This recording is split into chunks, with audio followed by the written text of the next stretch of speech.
Hello everybody, this is Kyle Speed 1 coming to you from the workbench. Yeah. Well, today I thought I might catch up on working on my Mach 5 speed racer car. Trying to turn it into a slot car. And I have... that wheel's just temporarily, whoop, there it went. It fell off. Looky here. I've got my slotted motor pod mounted in there. I've got 2 body screws put in, but I have my 4 body motor pod screws all lined up and attached and everything. Cut up the chassis part of the kit in order to make room for the motor pod, and by the looks of it, that shows up nice enough. That motor is going to be well free and clear of the cockpit of the Mach 5. So that turned out absolutely wonderful. I did all the measurements and making sure the rear axle was going to line up the way it's supposed to. I will be working on the front end pretty soon. I've got to go to Ace Hardware and pick me up some brass tubing stock because I have a dilemma. I don't have a lathe here at the house, and so I can't do a lot of the neat stuff that some people are able to do. So my fix is to take the original model kit wheels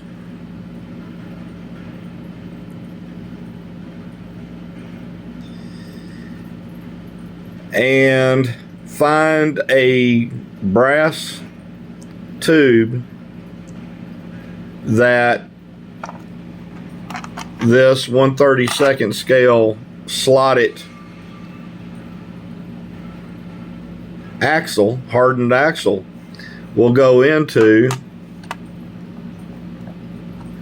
and hopefully the diameter of the tube will allow me to slide it into the center of this hub, glue it in place, and then I can come back and attach the wheel to the axle. And I've got my motor, and I've got the guide, and the it's going to be a sidewinder, as you can see right here. It's a sidewinder kit. I believe, yeah, it's this side here where the gear will be, because it's offset. Yeah, this is closer to the body than this side is. So yeah, the sidewinder will be on this side, which is the right side. So anywho,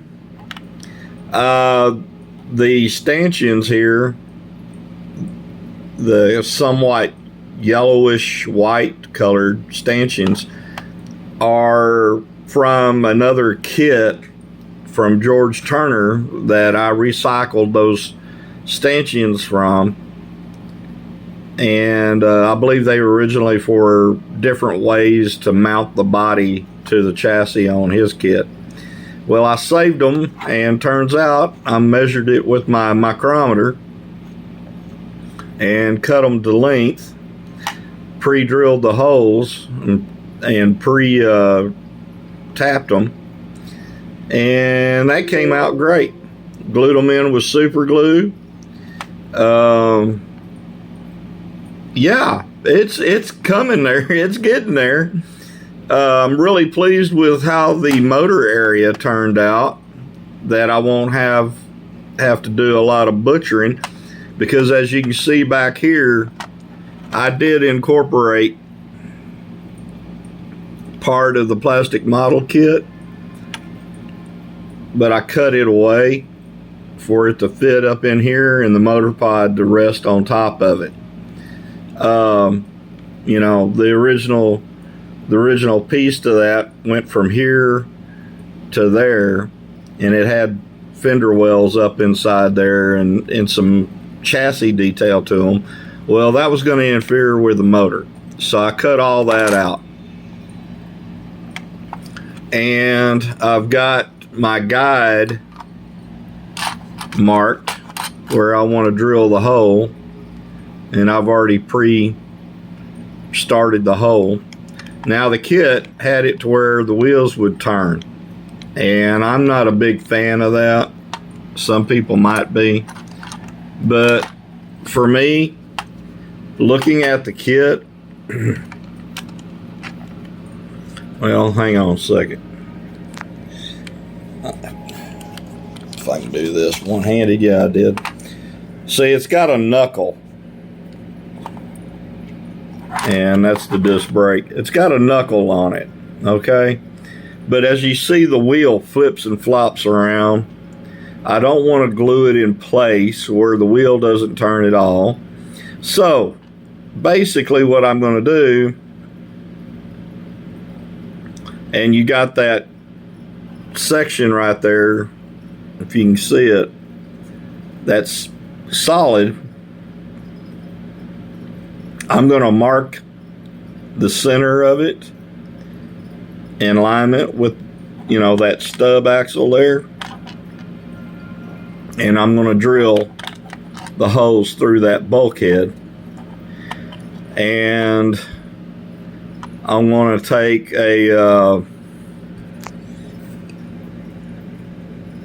another slotted axle and do the same thing that I'm going to do with the back. Install that tube into the rim so everything stays nice and round and it doesn't wobble or do any of that mess. And basically that'll take care of the front end.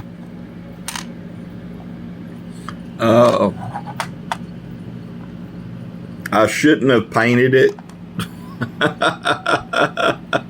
and put all the decals on, because as I'm working on it, I'm scuffing it up a little bit.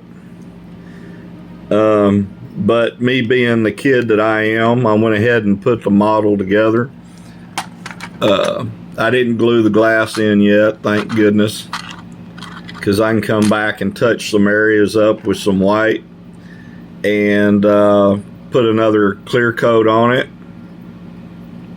and you, me, or anybody else wouldn't be able to tell the difference. But that's basically, oh yeah, I did have to, if you can see that dark strip right there, that's part of that motor pod that goes up in there. And I had to take my X-Acto knife and my Dremel and cut channels up in here in order to relieve the height of that motor pod against the driver's area, against the cockpit. Okay, so that's where I'm at. Thought I'd give you a little update on it. That for your information, that M decal was a bear to line up. It was really something. I did the best I could, even with these old tired eyes at 62, and it turned out pretty good, I have to admit it. In the end, I used micro saw to soften up the decal to make sure that it conformed to the curvatures and the shape of that area, and it did just fine. But I really had to work with it constantly. It was a work. I did go back and put in some Tamiya Panaline highlighter paint for the trunk and the doors. There's not really one there for the hood. This area here is for the bird, the robotic bird that pops out of it. And this here is, if I remember right, it's some kind of, I don't know, some kind of radar device or something. I don't know. I don't remember. I'd have to watch a cartoon. But growing up, I was born in '63. And growing up, I remember when this cartoon came out. And I mean, all us kids watched Speed Racer. And something that y'all might not be familiar with. Now, I painted most of him, but as you can see with handling and whatnot, his helmet is taking a beating. It's supposed to be white. And I'll have to pop his head back off and repaint him. But if you didn't already know, the original Japanese, and this started out as a Japanese anime and manga, okay? Well, the original Japanese artist or author actually modeled Speed Racer after a particular United States rock and roller. Some of you know the answer. A lot of you don't. But if you'll go back and look at the cartoon, look at his face and how his hair is and everything, you'll figure it out. So, spoiler alert, I'm going to go ahead and tell you. The character for Speed Racer was inspired by Elvis Presley. That's right. That jet black hair and them big blue eyes and the handsome stature and all that good stuff. He was modeled after Elvis Presley. So there you go. One of my favorite cars in the whole wide world. Nobody makes rims for the Mark V for slot cars. So the original tires that came with the kit are so dadgum hard you'd lose a tooth on them if you tried to bite down on one of them. So, long story short, after doing 2 of the Edwardian George Turner cars and having to order the tires for the Simplex and the Vauxhall, I figured something out. Those tires work on the Mach 5 rim. Now I got to do some shaving because you can see where it doesn't fit down all the way. And I'll probably will end up having to glue them in place when I'm done. But those Pendle slot tires for the Edwardian cars, 1900s on up to the 1920s, I believe, even has tread on there. And believe it or not, the original tire from the kit, that hard black plastic, is the same width as the Pendle slot tires. So it worked out fine.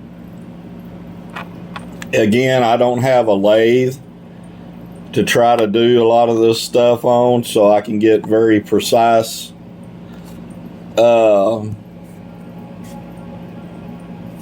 things done. So I've got to do the best I can.